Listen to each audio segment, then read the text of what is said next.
everybody. I'm Adom Getachew. I'm with BYP 100 and the Resist, Reimagine, Rebuild Coalition.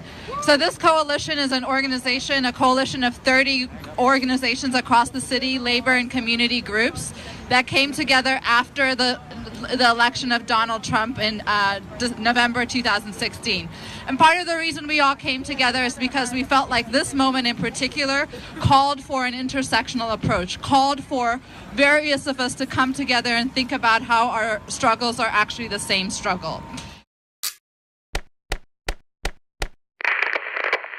I'm Adom Getachew. I am an assistant professor of political science in the college here at the university.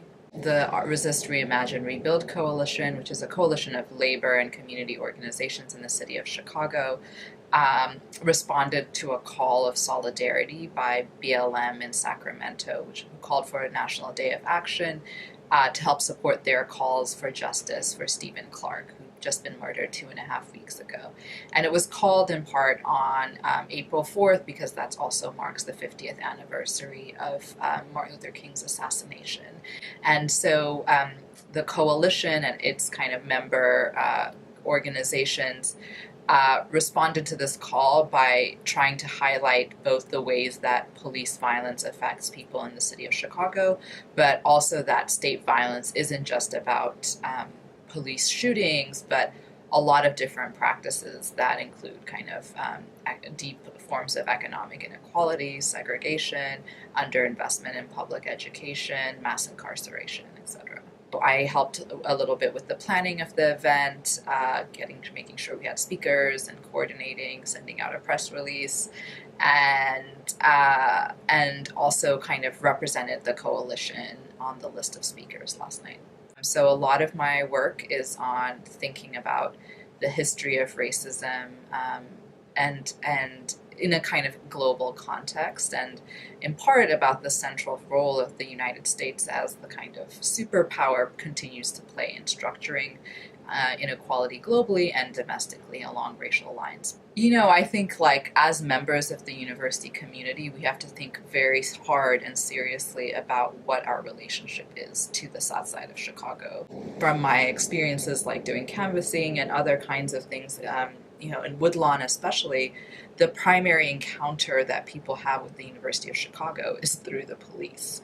I don't know, for those of us, I think, who are concerned with like racial and economic justice, we have to think about what would a different set of relationships to the university look like.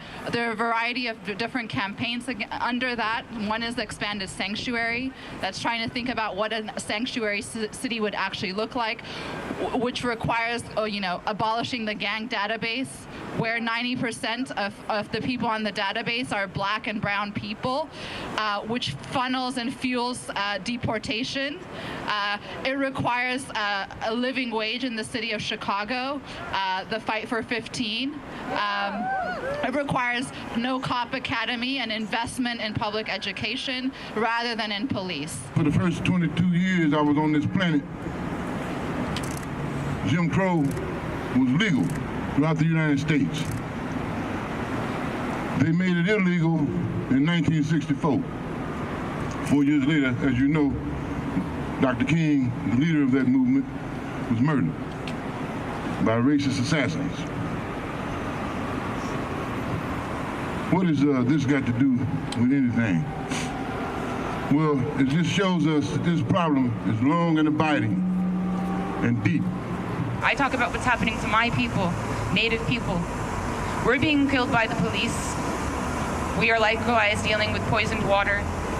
We come together with Black folks in places like Chicago, where Black people are being murdered en masse by the police, tortured by the police, being run out of their schools. We have a lot to fight for, and we have a lot to fight over. And see, we just gonna let it pass, roll up the grass, tip a glass, and pour out some more liquor for another dead nigga. Figure they'll settle for another peaceful protest. Hell yeah. See, in Chicago, you can protest, but don't scream. Now, I'm a fan of Martin Luther King, but what he seen was a dream. Non-violent, peaceful protesting. I'm silent, and they fired at me. And we have now Stephon Clark, who was shot in his grandmother's backyard. How much time must a mother and a father bury their children. But why is it that we still find our people to be trapped in the same cycle that MLK worked so hard to end? There is a vicious norm of racism happening in all forms in black communities, and one of these forms starts with the very people that are supposed to protect and serve, and that is the police. So my name is Uday Jain. I'm a fourth-year PhD student at the Committee on Social Thought at UChicago. I'm here to affirm my solidarity with the legacy of Martin Luther King and with, of course, the Black Lives Matter movement. It's absolutely horrifying that A, the University of Chicago police have the kind of powers they do, and B, that they go into public situations with a gun and a gun drawn. I mean, de-escalation training requires, 10 hours over 10 weeks. And the fact that whoever this officer was not, was not engaging in de-escalation is extremely concerning and extremely worrying for everybody on campus. So part of that was also why I came here today. It was just amazing to see so many different groups come together, and I've seen Asada's daughters speak before, and they're always really amazing. So just really good energy in spite of the cold, like seeing all of these different groups representing so many different communities of people coming together.